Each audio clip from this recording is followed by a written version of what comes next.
rolling? Okay. Oh, my eyebrows look so intense right now.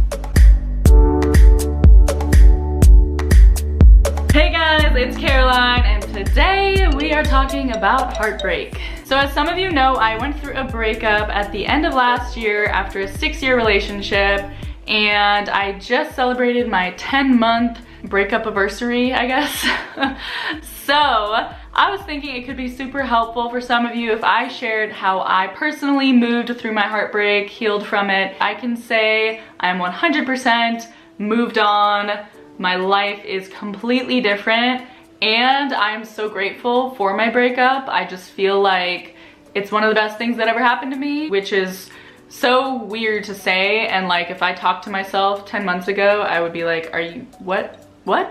It doesn't make any sense. But trust me, there are reasons for that, and I'm gonna get into them. I made a list of some of my top tips for moving through heartbreak, and I am just so eager to share them with you guys because they worked so well for me.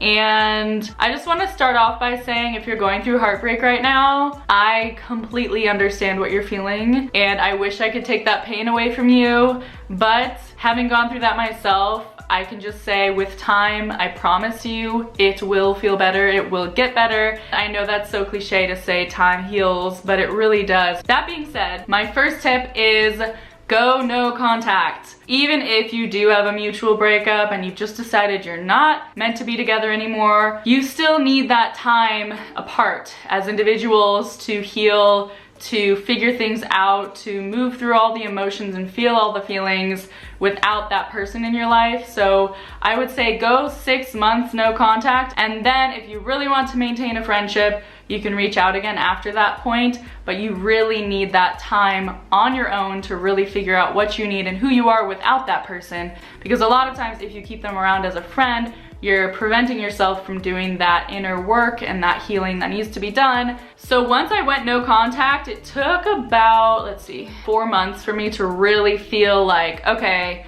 I have moved on, I'm moving on, and my life is starting to look much brighter. So once I completely cut off contact, I mean no social media, blocking their number, whatever you need to do. You don't want to be seeing them on your newsfeed. You don't want to be seeing friends of theirs posting pictures with them in it. You don't want to know anything about their life or what they're doing, because you need to focus completely on your life, your healing, and moving forward as an individual without them in the picture. And you checking up on what they're doing is not helping you at all. I know you might be curious, I know you might say it doesn't really bother you, and I didn't think it bothered me, but once I cut that out, I was like, whoa, it's just completely different. The energy completely changes, and it's almost like you can start building a new life, because when they don't exist in your world, you can really start from scratch again.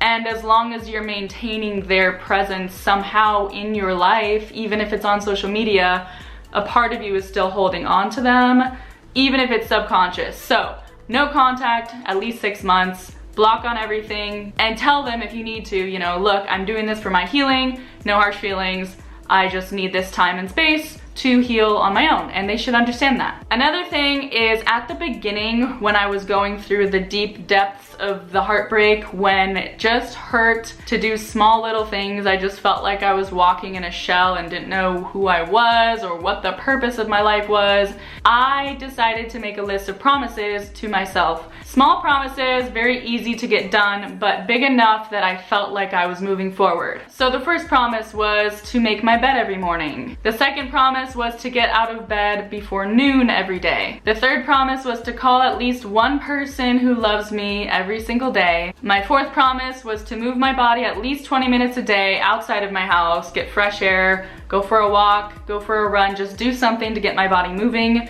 Even if nothing in me wanted to leave my house, I just made myself for at least 20 minutes a day. I also promised myself to watch the sunset every night. I live in a small town on the sea, so I'm able to do that. If you're not able to watch the sunset, find another little ritual you can add to your evenings. Maybe make yourself a cup of tea or do just something that feels comforting to you. I also promised myself to write down 5 things I was grateful for every day, just as a reminder of the good things in my life despite the heartbreak I was feeling. No matter how sad you might be feeling, that little act of the gratitude list does make a big difference. My next tip might be kind of obvious to some people, but it is self-growth. So many people jump out of one relationship and right into the next one without doing any sort of work on themselves, and I found it to be so incredibly healing to just look inward. And since I had all of this extra time that I'd previously been dedicating to my partner that I could now dedicate to myself, I decided, you know what, this is the perfect opportunity to really hone in on getting to know myself better and think back on the relationship and work through whatever personal issues I may have had in the relationship so I'm not carrying those into my next relationship. I just think self-growth is so essential in the healing process. I would recommend therapy if you can do it. If not, there are so many incredible Instagram accounts and podcasts and just free resources online to work on your own self-growth and healing. The next tip is to focus on feeling. A lot of people experience certain feelings and emotions and sensations within a relationship that they feel like they can't have on their own. For example, let's say that romance is something you're really missing and you're just so devastated you can't have that on your own.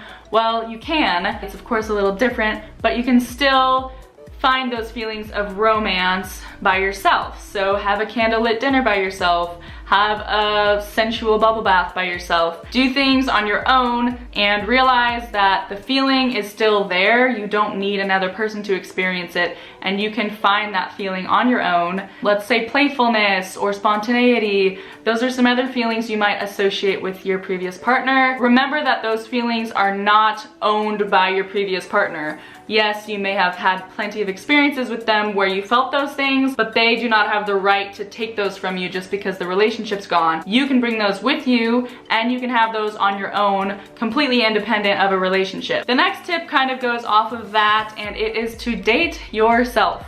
Do not jump into dating right away, right after a relationship, I promise you.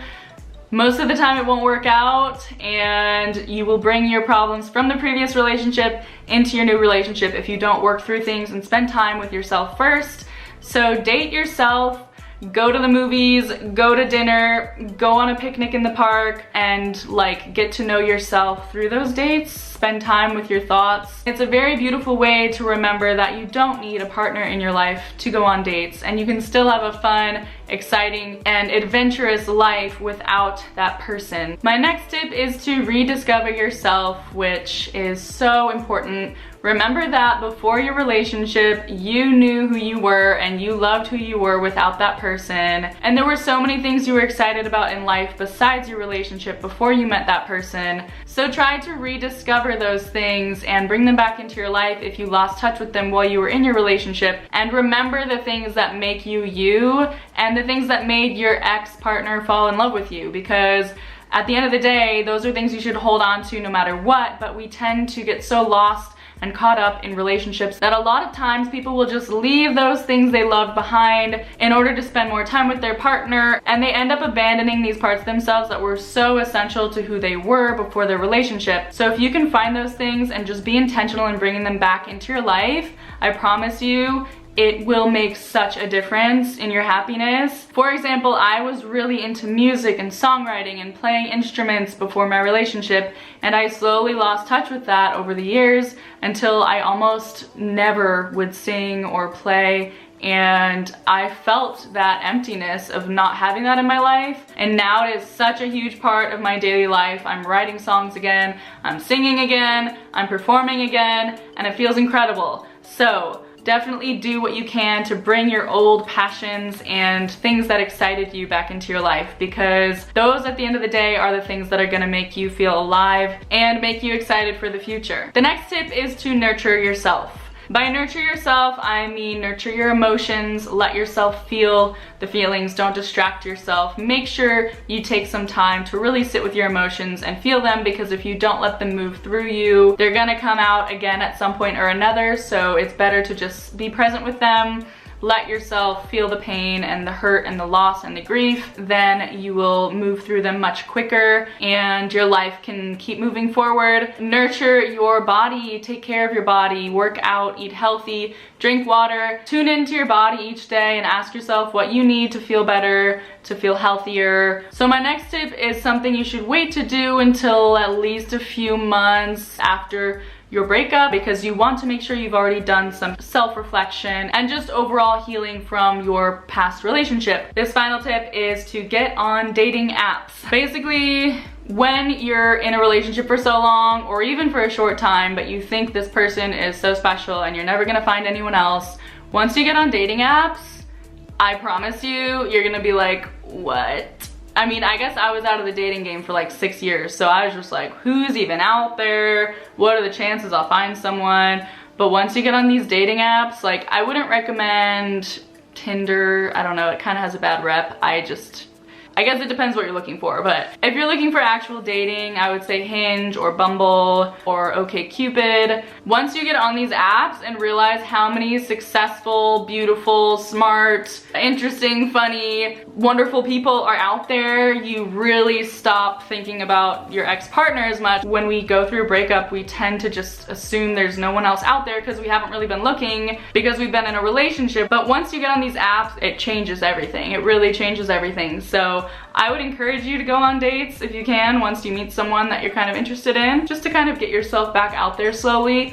But just getting on the apps alone is such a huge confidence booster in realizing what kind of incredible people are out there, and that yes, maybe your previous partner was a certain kind of person and you don't think you'll ever find anyone like them, but you will find someone again, and you will probably find someone even better than your last partner, and there's a reason your relationship didn't work out. That's my biggest, I guess, point I want to make too. People get so stuck on the what ifs and the why, and I guess at the end of the day, if things don't work out, there's always a reason for it, and if we're trying to push something that's not working, that's not healthy, that's not fulfilling, it's just better to let it go. And there is a person out there for everyone. There are multiple people out there for everyone. I don't believe that there's just one person handcrafted for you. There are so many interesting, wonderful, beautiful, incredible humans in this world, and it's just up to us to be open to meeting new people. But of course, the first step in heartbreak and healing heartbreak is to heal ourselves. But once you're ready and you feel like you've done that work, it is so incredible to get back in the dating scene and realize how many wonderful people are out there. I think it's so important to just be who we are, independent of a relationship, and find a partner who adds to our lives and wants us to be who we are and encourages us to be even more of who we are. And yeah, I guess that's it. It feels really good to be on the other side of my heartbreak, and I promise you will get there, and I promise it gets better. And there are so many things I want to say, but I'm just so grateful for where I am right now in my life, and I wouldn't be here if I hadn't gone through heartbreak. So I guarantee your life will make sense. Right now, nothing makes sense. Right now, you might be devastated and feel like you just have no hope for the future. But if you just keep going, take it one day at a time, 1 hour at a time, whatever you need to do, keep moving forward, because it does get better. Thank you guys so much for watching. If this was helpful, please give me a thumbs up. That really supports my channel. And subscribe so you don't miss any of my future videos. Make sure to follow me on Instagram too. I'm there every day. I'll see you guys next time. Ciao for now.